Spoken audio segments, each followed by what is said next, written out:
This is CBC Winnipeg News.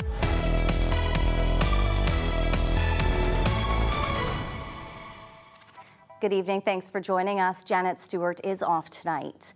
Manitoba RCMP have arrested 3 men in connection with the homicide of a Brandon man whose body was found in the trunk of a burnt-out vehicle last October. The CBC's Stephanie Cram brings us the story. James Giesbrecht's mom says charges in her son's death is the best news she's had all year. But I was ecstatic. I was crying. I was happy. I was just overjoyed that they got the people that did it. After nearly a year-long investigation, RCMP gave details on how Giesbrecht died October 13th, 2022. They say his death is connected to drug users and dealers. Let me be very clear. This was a calculated and planned murder. James knew his killers, and he was lured to his death. Now 3 men charged, 2 for first-degree murder. All 3 already in jail for unrelated charges. From a policing perspective, this is a very strong result. First-degree murder charges are very serious and carry a heavy burden of proof. Police wouldn't say how Giesbrecht died, but police say he was murdered and his body was dumped in the trunk of a stolen Honda Accord, originally purchased by one of the accused in Regina. That car later set on fire just outside of Brandon. James did not die as a result of the car fire. The evidence has told us that he was deceased prior to the fire starting and that the fire was used to attempt to destroy evidence and to end James' remains. Giesbrecht's mom, Jody Anderson, says he was trying to get on a better path after struggling with drugs. She says he was close to his family and a good father and son. He was a gentle giant, as I would describe him. He was a big boy. He was always big, even adverse. And he was a good kid. I just miss him so much. He was a good dad. He always tried to provide for his kids, even though he was struggling. Today, RCMP say they couldn't have made the arrests without the public's help. Our condolences do go out to all those who knew him. If there's anything that can provide you solace, please know that Manitobans work together to solve James's murder.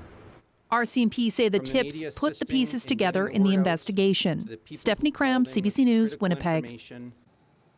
A region of Manitoba which relies heavily on oil production is starting to think about a future without it. Verdon, a community 3 hours west of Winnipeg, is the hub of all that activity. But the global movement away from fossil fuels and a push towards electrification means that could eventually change. CBC's Josh Crabb reports. Verdon is known as the oil capital of Manitoba. Pump jacks like these ones, which extract oil from the ground, are a common sight. They surround the southwest Manitoba community of more than 3,000 people. It's always been here. From the day I was born, there was oil in Verdon. And with a few short stints elsewhere, I've been here my whole life.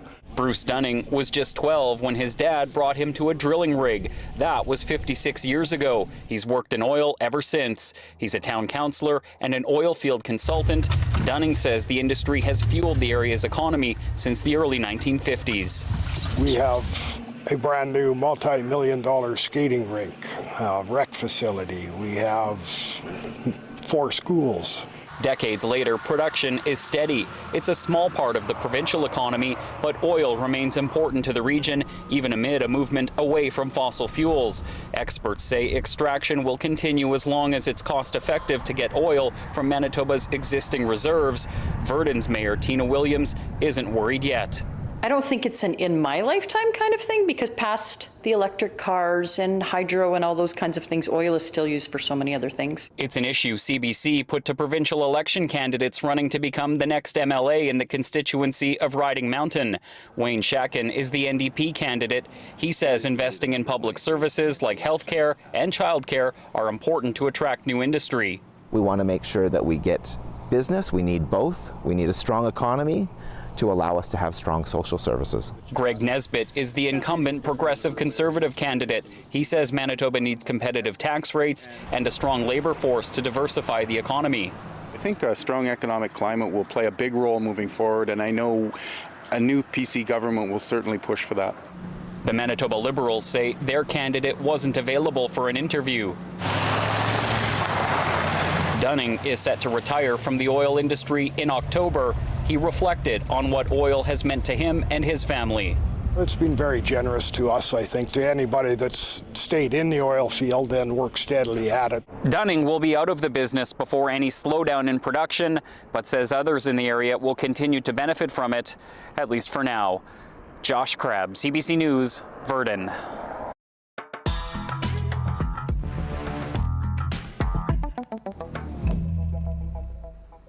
The deadline to run in next month's provincial election has come and gone, and a lot fewer candidates are running this year compared to the last election. 189 people are running for office this year. That's 46 fewer candidates than 2019, when 235 people ran across the province. CBC's Bartley Kivas joins us in the newsroom. And Bartley, why the drop in candidates? Well, this is mainly because the two parties that ran full or nearly full slates 4 years ago struggled to meet their goals of running candidates in all 57 Manitoba constituencies. The Manitoba Progressive Conservatives have a candidate in every constituency, so do the New Democrats. But when the doors closed at Elections Manitoba on Monday, the Liberals ended up with only 49 candidates, 8 shy of the full slate they were able to field in 2019. Party leader Dougald Lamont says it doesn't matter. The reality is that none of the parties run serious campaigns in every single constituency. Lamont also says recruiting candidates to run as Liberals poses a unique challenge, given the widespread dislike, especially in rural areas, of the federal Liberal Party. There's an ongoing hate campaign against Liberals in Canada. Is that it's something that's sort of, I don't know why it's not taken as seriously as it is. The Liberals aren't the only party running fewer candidates. The Green Party has 13 candidates this year, down from 43 in 2019. New leader Janine Gibson says this is a sign of difficult times. As there's increased financial pressure, people don't have as much time to volunteer. And even being a paper candidate is much more time intensive than many folks recognize. So Bartley, what do fewer Liberals and Greens mean in terms of the election?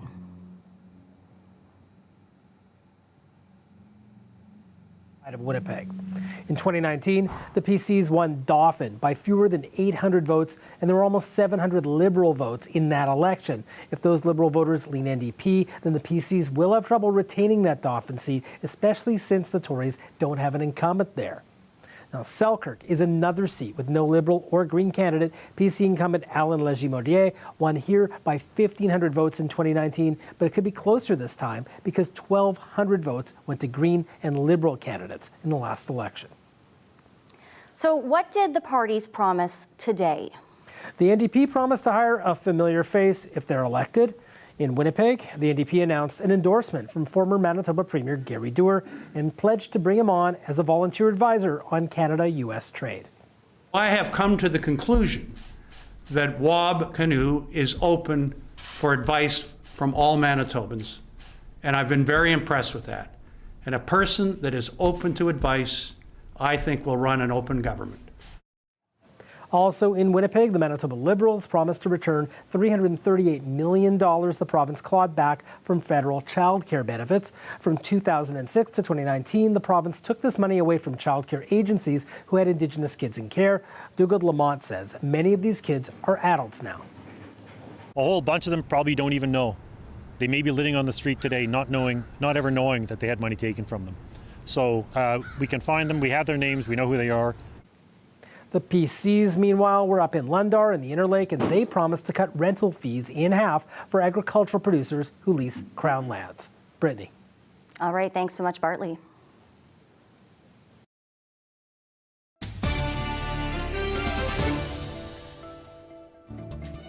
You can watch Manitoba's 3 main party leaders go head-to-head right here at 6 p.m. on September 21st. We're teaming up with CTV and Global News to bring you an hour-long commercial-free provincial leaders debate. It will be moderated by Mary Agnes Welch from Probe Research with questions by a panel of journalists. We'll also bring you live analysis immediately after the debate at 7. You can watch that on our website and, of course, on CBC Manitoba's YouTube channel. The homicide unit is investigating the death of a man in Winnipeg's West End yesterday. Police found an injured man in the back lane off of Lipton Street around 4:30 in the afternoon. The 56-year-old was taken to hospital in critical condition but didn't survive. No arrests have been made. Winnipeg police have arrested 2 people after 300 pairs of designer eyeglasses were stolen. They say a suspect targeted opticians across the city. Police say the suspect would select designer eyeglasses and sunglasses to try on and take off with them. In one case, 72 pairs from one store were stolen. The sunglasses and frames are worth more than $100,000. Last week, police searched an apartment on Pembina Highway and recovered 40 pairs. A couple from Winnipeg, both in their 20s, face several charges of theft.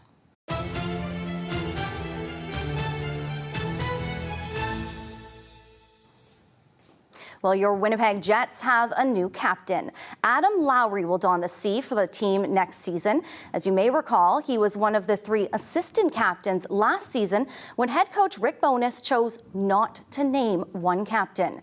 The 30-year-old becomes the Jets' 3rd captain in the team's history since it moved to Winnipeg. Today, Lowry spoke to the media about his new role. It's my honor to introduce the new captain of the Winnipeg Jets, Adam Lowry.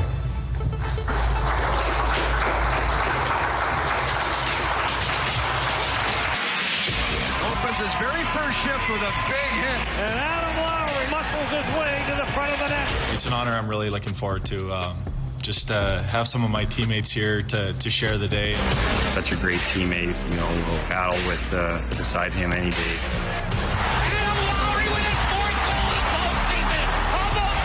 We've got a really tight-knit group.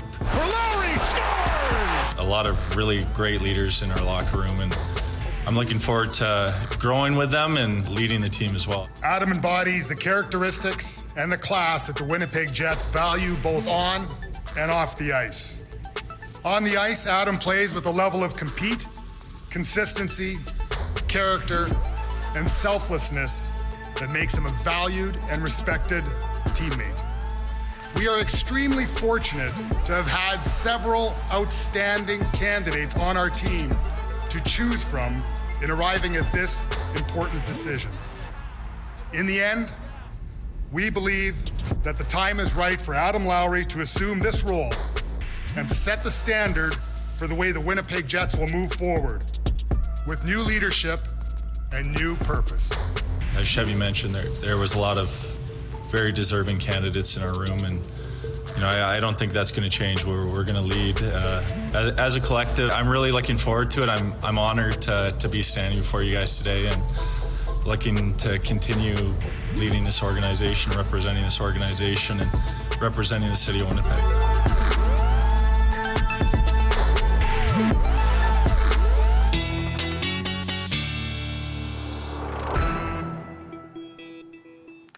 Well, John, our meteorologist, John Sauter, joins us, and these are the days where I can't really make up my mind what to wear. It's cool in the morning, it's nice in the afternoon, we're talking hockey, it's almost fall, and we had that dreaded F word, the beginning of frost overnight. Yeah, there was a little bit of frost in the northeast and the southeast as far as Winnipeg is concerned, and outside the city we had some temperatures that were 0, even -1 last night. I don't think frost is in the cards for tonight. Good news. And I'll show you why. First of all, here's a look at the current conditions. And we hovered around 17 through most of the afternoon, late little bump to 18, dew point at 5, west winds at only 6. And that was part of the recipe that made today a very, very nice day. 18 degrees and very light winds, and not much humidity to speak of, really, with low dew points. You may remember that on this day last year, we had a very, very warm day. I'm going to show you that a little bit later.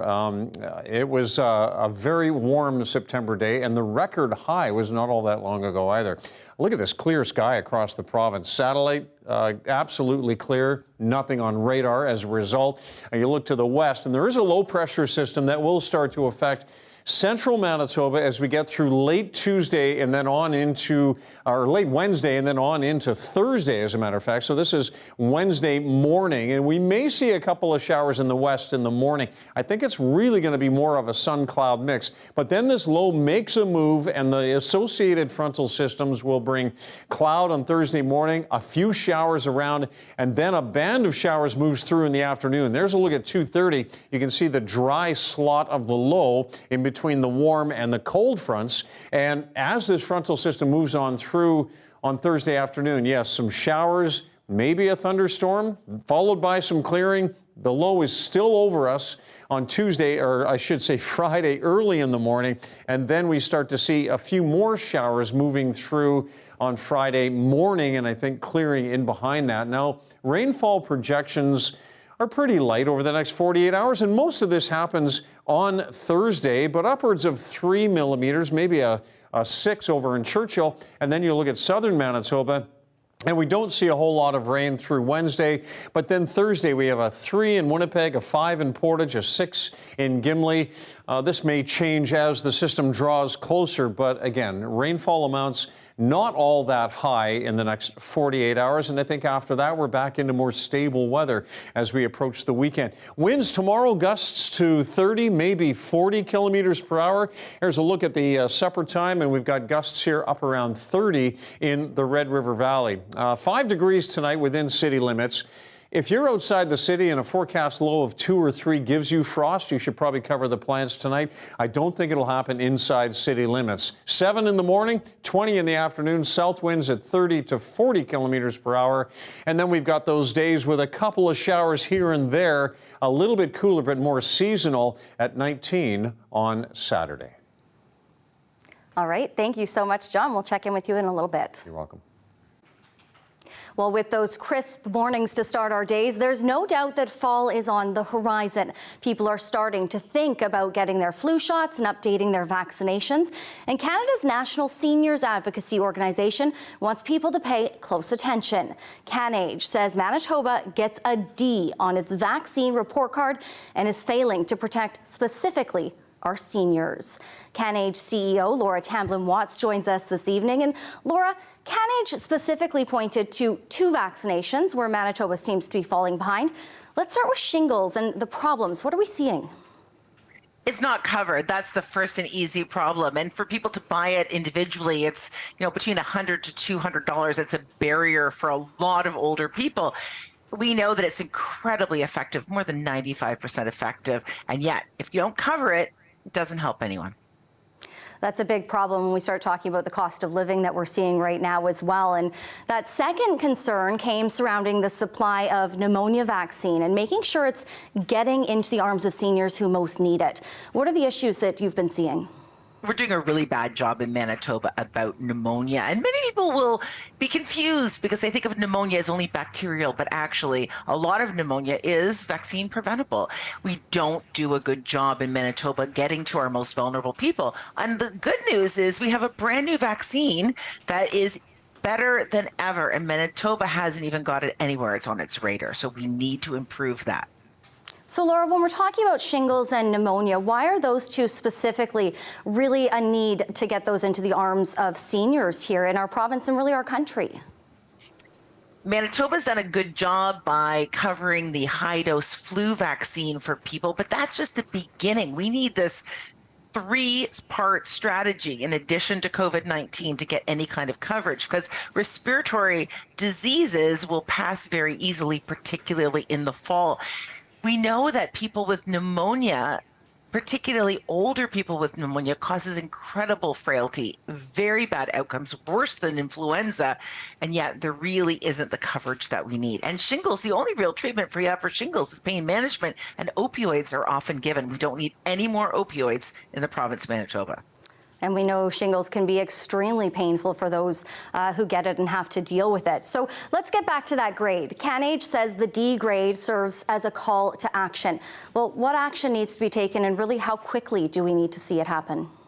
Vaccines are one of the things that we can do fairly easily and quickly as long as we've got the political will. And this particular report talks about the many, many Manitobans who've been calling for that political will fund the shingles vaccine, make access to the brand new pneumonia vaccine easily available, support co-administration. So when you go in for your fall flu shot, get your other shots too. And in the interim time, make sure that as we're coming into our RSV season, we're still thinking about more than just RSV or more than just COVID, thinking about getting all of those vaccinations. We are incredibly behind in Manitoba in adult vaccinations. We got to do better. And Laura, really quickly while we wrap up here, what can people do themselves before this action is taken?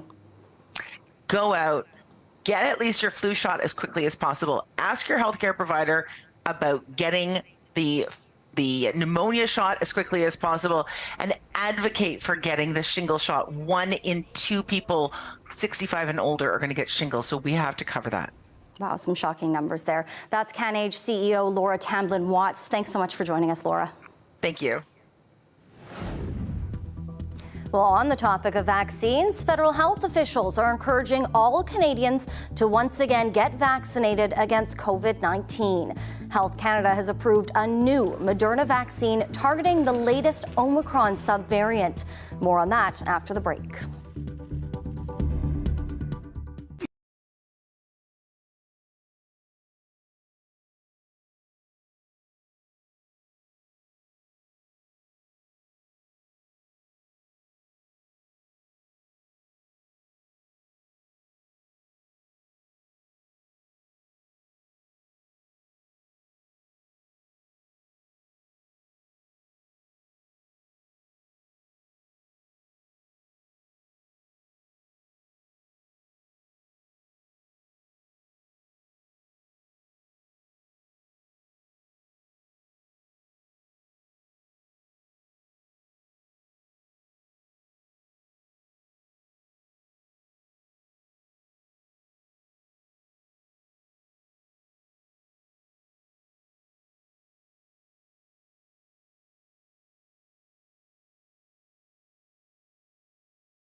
Health Canada has approved a new Moderna COVID-19 vaccine for all Canadians aged 6 months and older. It targets the Omicron subvariant XBB.1.5.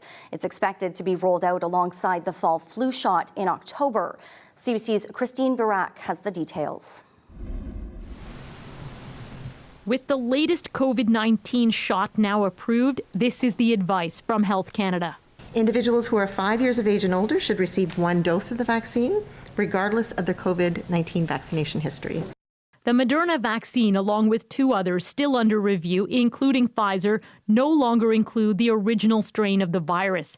Instead, they specifically target a current version of the Omicron variant that's expected to circulate this fall and winter. In the last few weeks, we have started to see an increase in COVID-19 indicators across many areas of the country, including hospitalizations. The most recent data show COVID-19 killing 48 Canadians in a week. And while far from the peak last year, there are still about 2,165 Canadians lying in hospital beds with the virus, an uptick from the previous week. I see these patients, and essentially they're people who are coming in with their COVID, which has triggered off an underlying problem that they had.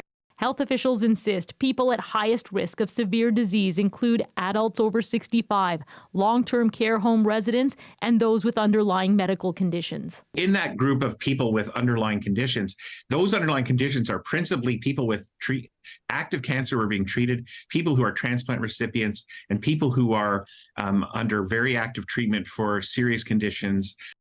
The first doses of the new Moderna vaccine will start arriving this week and be widely rolled out by the provinces and territories in October.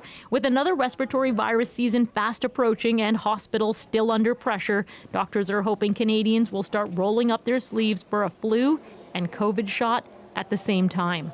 Christine Barak, CBC News, Toronto. Inspectors in Calgary have found critical health violations in the kitchen used by several daycares linked to the E. coli outbreak. Alberta's chief medical officer had an update on the investigation into the exact source. Our public health inspectors have collected samples of 11 food types that were found in the centralized kitchen, and they've collected samples of 8 leftover food samples that were available from the childcare sites. These samples are being tested. The infractions were related to food handling, sanitation, and pest control in the central kitchen. It was immediately closed on September 4th. More than 250 people have gotten sick with the foodborne illness since the outbreak was first declared last week. 25 patients are in hospital, including 22 who have a complication affecting their blood and kidneys. 6 are on dialysis. The trial of a man accused of driving his truck into a Muslim family in southwestern Ontario heard testimony from witnesses today. One of them, a cab driver, told the court that Nathaniel Veltman admitted he'd killed someone. Chris Ensing has more and a warning. This story contains video and information that viewers may find disturbing. Surveillance cameras captured scenes that are not in dispute. The prosecution and the defense agree. On June 6, 2021, Nathaniel Veltman drove his black pickup truck down Hyde Park Road, spotting the Ufsall family on the sidewalk. He makes a U-turn and drives towards them. The jury shown video of the truck heading toward the family and jumping the curb. Data collected from the vehicle shows the truck steered right toward the family, 5 seconds before hitting them, that the gas pedal was completely pressed down and the brake pedal was never touched. 4 members of the Ufsall family died.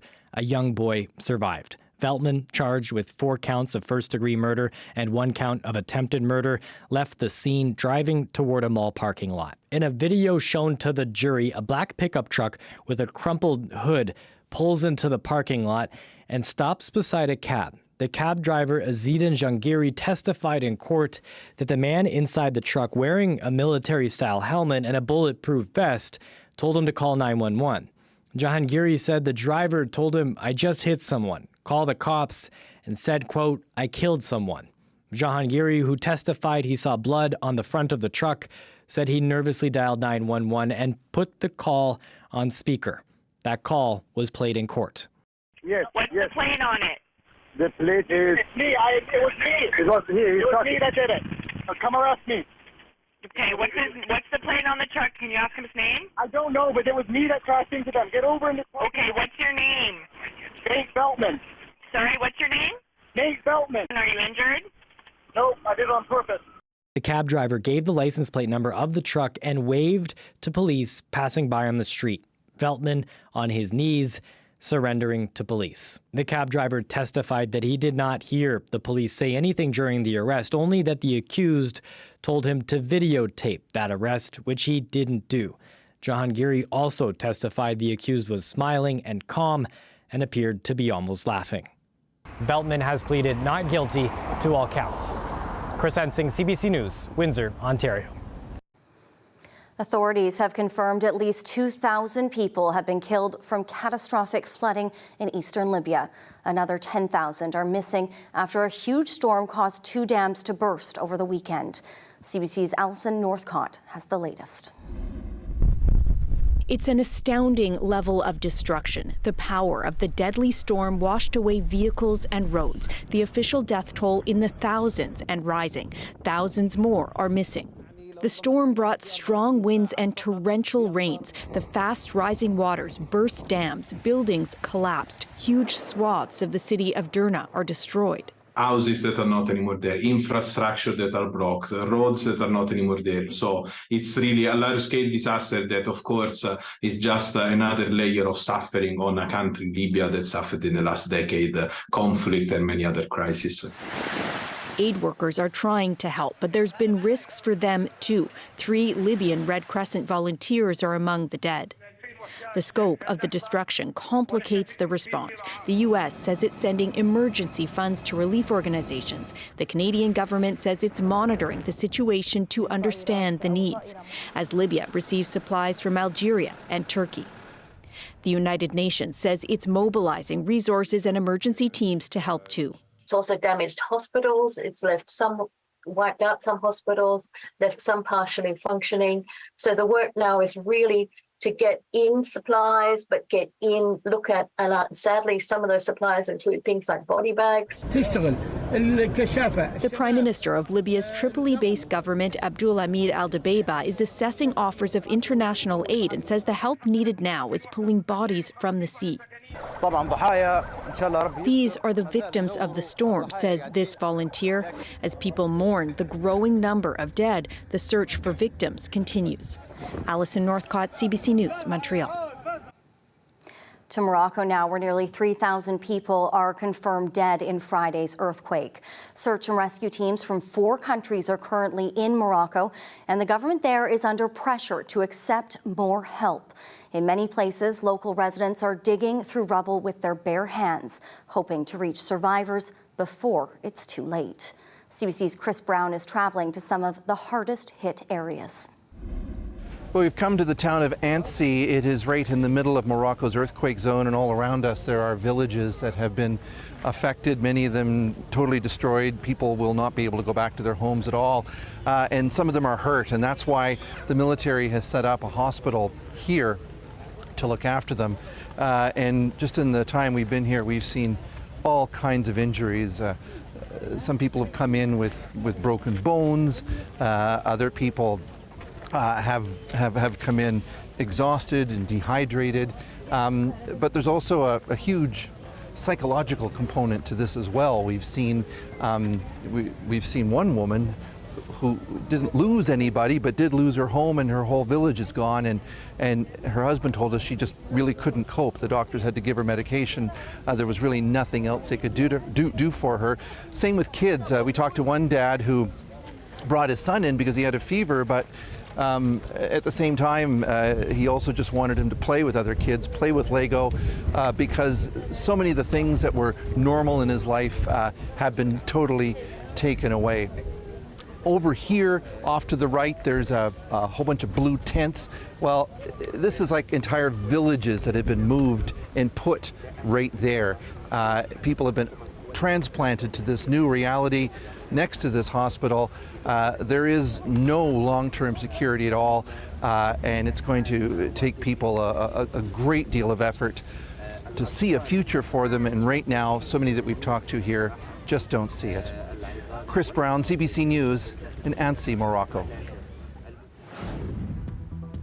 Coming up, the cost of renting a home hit a high last month. According to a new report, rents have gone up more than $100 per month on average. After the break, we'll hear more on that, plus how the demand for affordable housing is also leading to new scams. Stay with us.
Rent costs hit another high this August, according to a new report from rentals.ca.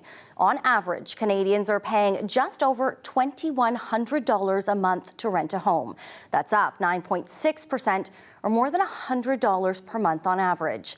As Yvette Brend reports, analysts blame a series of things ranging from high housing prices and population growth to the influx of hundreds of thousands of international students. So I was originally paying $2,100 a month. Cassandra Kranjek grew up dreaming of her own home. Now, even with 2 jobs, she's struggling to pay $2,400 a month. Her rent went up 14% this year. At this point, unless I get a significant raise in my salary, I would not be able to afford anything more than this. I'm at my cap. The average rent in Canada is up 9.6%. Since May, the average asking price for a new rental has increased $103 per month. In BC, landlords will be allowed to hike rents another 3.5% in 2024. I can't believe that. That's insane. I already pay so much money for rent. It's already like half my paycheck. Like, that's just ridiculous. They need to make more room for people to move into the city and lower the rent because it's just a disaster. That's terrible, but they can put more people on the street. Seriously, they can put more people on the street. There's enough homelessness already. Yeah, people going to food banks and people going homeless. That's terrible. Rent control must be balanced with soaring inflation. So we're trying to find that balance for landlords and for tenants. It's an incredibly challenging area. It's not just, sort of restricted to the small mom and pop landlords, but the larger landlords as well. Is that increasingly you're looking at, negative cash flow year over year, and that's just not a sustainable business model. This housing analyst has advice for renters. That's where we're seeing the double-digit increases. So it's in the turnover. So my advice to tenants is don't move. Canada needs to get a better handle on incoming rental demands. He says affordable housing isn't being built fast enough. It's much more beneficial for a developer to build condos than it is to build rental. So for now, renters are left in long lineups. Yvette Brand, CBC News, Vancouver. And with tight rental markets, finding a good place can feel like a win. But one victim of a scam is hoping her story will be a cautionary tale for others. She thought she had signed a lease for an apartment and handed over money, but the place wasn't a long-term rental at all. And the person who showed it to her didn't live there. Brittany Spencer has the story. This isn't exactly where Jory Livingston expected to be this September. She started her career as a paramedic earlier this year and thought she'd be settling into a new apartment. Instead, she's living with her parents. She thought she'd found a great place to live online, but it turned out to be a scam. I was really excited for the apartment. It was a nice spot, especially just for like a one bedroom. It had lots of space. I never would have imagined what was about to happen. Livingston made an appointment to see a place, and when she got there, the person she'd been messaging with, the supposed landlord, showed her around. She says it was the perfect fit and signed a lease right away. She sent a damage deposit and the first month's rent, a total of $2,300. Her plan was to move in by the end of August, but as moving day approached, the person disappeared, and it turns out the unit wasn't his. It was a short-term rental. He was just staying for the night. He rented an Airbnb and showed a bunch of people the spot for one evening. He just rented it for one evening, had a bunch of people in, got a bunch of people to sign a lease, send some money. People are really desperate for housing right now and for rentals, so it's pretty evil to try to benefit off that. Charlottetown police say they're investigating 5 different reports of rental fraud at the same address, and there are 2 investigations happening in Moncton too. RCMP are getting reports as well. They're investigating 3 cases of rental fraud in Stratford right now. No charges have been laid, but police say they believe they're all connected to the same person. Police say online rental scams are common, but these ones are unusual because people are meeting in person and seeing the apartments, and there are some things potential tenants can do to avoid being taken in. You can always do a quick search online, and if this is an online scam, often there might be something connected to that address. If you're going to the apartment yourself, it's always good practice to speak with other tenants in the building.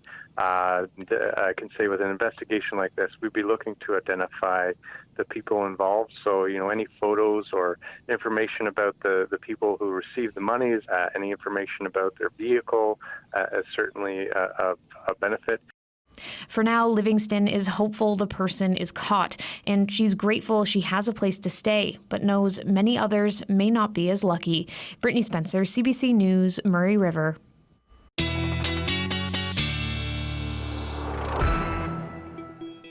Our meteorologist, John Sauter, is back. And John, we're in that funny time of year where it can either be really warm or we could be seeing those minus temperatures. Yeah. And you did mention last year we had a pretty nice day. Yeah, a pretty nice day last year. Anything can happen kind of month, right? So we can get snow or we can get this. This day last year was very, very warm. September 12, 2022 was at 30.1 degrees. You remember that? There was no frost that morning. I can guarantee you that. And the record high was 34.8, and that was only about 6 years ago. So yes, we can get some very warm temperatures in September. These are pretty seasonal, though. The normal high 19, 18 in Winnipeg right now. Downtown it's 17, 18 over here in Eli. And back out to the western part of the province, we've got temps in the 20s around Melita, Verdun, probably around 20 today. Swan River at 21. These are the current temperatures. A little cooler to the east, and it will be again tomorrow, although it will be warmer than today. And we've got 22 in Churchill right now. It's warmer in Churchill now than it is in Winnipeg. 20 in Lynn Lake, and lots of 18s and 19s here as well. We look at forecast conditions, and yeah, it's a pretty clear province, so you'd think there would be frost, but I don't think temperatures will be quite low enough unless you're in Red Lake or Fort Frances. And that's where we have not just a risk of frost, but I think a pretty decent chance of frost with a low of 2 in Fort Frances, but a low of only 8 in the Kenora area. Anywhere from 4 to 8 degrees across southern Manitoba under clear skies. And to the southwest, we're looking at lows of 5 in Brandon. It was more like 0 to +1 in Brandon early this morning. 8s and 9s, Dauphin, Swan River, 5s and 6s through Morden and Winkler and Carmen, Portage La Prairie as well. And then up to the north, surprisingly warm overnight. In the west, 11s and 12s around Flin Flon and the Paw.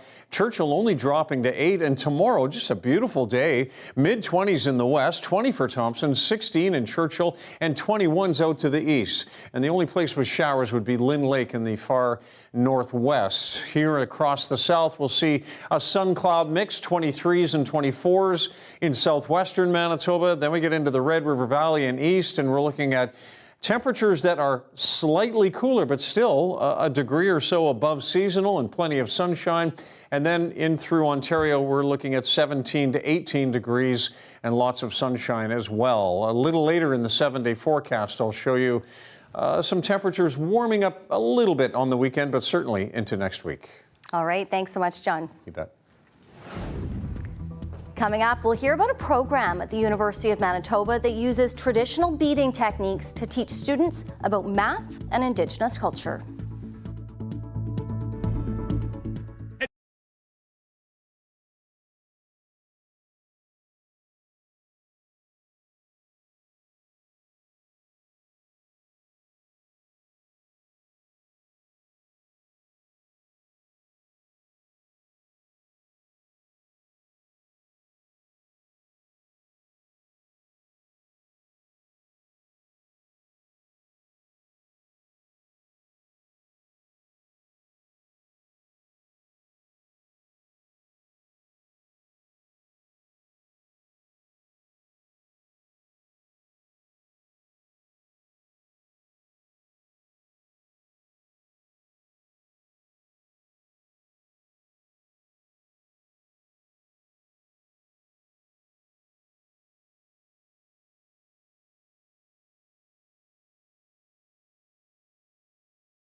Well, whether you excel at math or you avoid it at all costs, it is a necessary skill to have. But how do you make teaching math fun and relatable? Michelle Carrier is the Indigenous Recruitment and Outreach Officer for the WISE Kinetic Energy Program at the University of Manitoba. She uses traditional beading to teach students some of the important concepts of math, while also teaching them about Indigenous culture. Now, Michelle, thanks so much for joining us. It's such a unique way of teaching math. First off, how do you actually teach math through beading? Can you give us an example? Well, when we start to do beadwork, especially with the flower project that we're doing in this booklet, is we start with the center. So you always do like one bead, and then you're thinking like, oh, how many beads do you need around that first center bead? And it turns out to be 7. But then the next circle is like, oh, how much? But it all depends upon the size of beads. But typically it's 7 times like 2 plus 1, or plus or minus 1. It depends on the size of the beads. So that kind of gives you a little bit of an estimate of how many beads you would need to use in a project. So there is just a way that kids are learning this without even realizing that they're learning that math. How do students react to this way of learning? The way that I go into it is I always ask them, like, how many beads do you think you're going to be using? And I tell them to put it on their thread with their needle and just to like lay it around in the circle. I was like, is that too many, or is that too, or not enough? Like add or take off beads in that way. And then once they start to like tack down the beads or to like keep it in place, then they're like, oh wow, that's how many you actually needed. And I was like, how many do you think you need for this entire project? They're like, I don't know. I was like, well, we're going to measure out our beads at the end of this, and so you know how much you actually used. I love it. And this project is for kids 9 and up. So how popular is this course? I know that you've really just started teaching it. So I developed this in order to bring some more like Indigenous culture into the outreach that we do. And so we have specific communities that we go to every year. And of course, during the pandemic, we weren't able to travel as much. So it's going to those 6 communities that we usually go to. And I've delivered it in 2 so far and dropped it off in the 3rd one. And I still have 3 more communities to go to this fall. And the kids get super excited about it. I'm usually in their classroom for like a whole morning, because by that time they're like, okay, I need a break. And then they continue on with it later. And there's lots of other activities within the booklet too that they can engage with other beadwork artists in their communities too. Nice. And really, lastly, and just quickly here, what are you hoping students get out of this course? Because it's not just about math, it's really about connecting students to Indigenous culture. I hope to start a lot more youth in their own beadwork journey. Because like for myself, I didn't start learning until I was in my 20s, and I've been doing it for the past 11 years, and it was also lost to my family for a few generations. And just be able to take it up, like I found it really helps like ground me in what I do, and it's like beautiful. I especially love doing like different color combinations and figure out like what the traditional ways of doing it, and also doing like modern beadwork as well, and to help them like find like what their niche is, whether they want to do like their own regalia or if they just want to make small little things. So it really varies, and they find like what they may like in their journey. It's beautiful. Thank you so much for sharing it with us. We can't wait to see more. That's Michelle Carrier, the Indigenous Recruitment and Outreach Officer for the WISE Kinetic Energy Program. She's based at the University of Manitoba. Still ahead, John Sauter's back with your 7-day forecast. You're watching CBC Winnipeg News.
There's what the parties want you to know. Don't listen to our opponents. Look at the facts. Heather Stephenson is trying to divide Manitobans. The NDP has been in lockstep with Heather Stephenson's PC policies. And then there's the reality. You're about to elect your next provincial government. Trust CBC News to find the facts before you vote. Manitoba votes on CBC.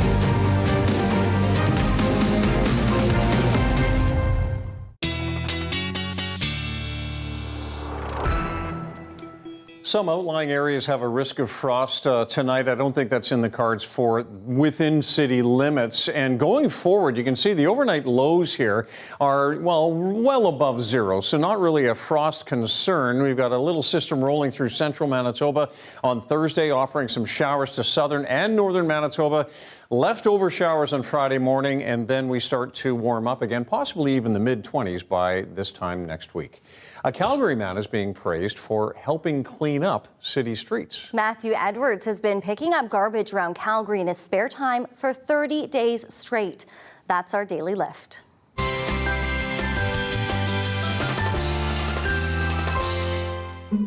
You know how people say they get a runner's high? I'm getting a cleaner's high. Every day I do this. Hi, I'm Matthew Edwards, and I'm the Calgarian Samaritan. I started doing this about 3 weeks ago. I was in the middle of looking for a job, and I just kept walking by the area near 36th and Memorial, and it was always so bad, so I just decided to clean it up. I posted it on social media. I got a lot of follows and a lot of likes from it, so I thought I'd continue to do it. People have been wanting to help me. I just give them the locations, we coordinate together. It's a lot easier to do the work when you have 2 or 3 or 4 other guys. I'm doing this probably because I had the time, but also I think it's a great example of Matt pushing past just saying that, hey, somebody should pick up this garbage, and saying that I will pick up the garbage, and I wanted to help carry that forward. I've had people give me screenshots of certain areas, and then they'll drop a pin, generally just certain areas that they'll say that are really bad, and then I take them on their word and I head down and I get work done. I was an alcoholic for about 7 years, and now I'm 6 months sober. I set a goal and I stuck to it, so I thought I would just set another goal, and now I'm doing 30 days in a row. I already plan on doing this next year because litter in our city is an issue that you need to be consistent and persistent on. That's great. Well done, Matthew. And you know what? People always say I'm just one person. I can't change the world. He's changing it one piece of litter at a time. Yeah, exactly. And it really does make a big difference. Absolutely. We'll see you back here tomorrow. Have a wonderful night. Good night.